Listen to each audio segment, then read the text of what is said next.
खात रही जाए स्कूल के पिछुआरी रोज मुलाकात होत रहे कि भइले रहे प्यारी जब रहलू न धन हो ओती घड़ी तरह कुछ बुझात ना रहा कि कौन चीज के क्या कहल जाला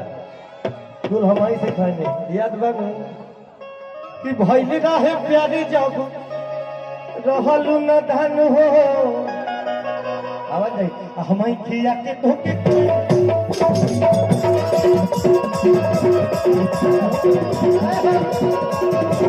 भाई रहे प्यारे जब रहल न धन हो वही खिया के धोके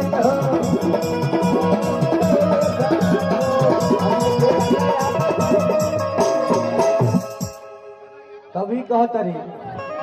कि राही कुमारी तोहरे रखत रहनी मन हो तब के बाद कुछ और रहे राही कुमारी तोहरे रखत रहनी मन हो गई शादी भनी दोसर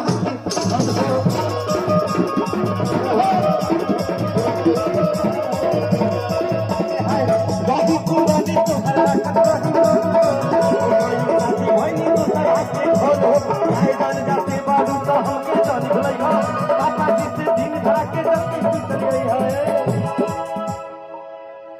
जाए जाने जाते बारू हमके जान भुलाई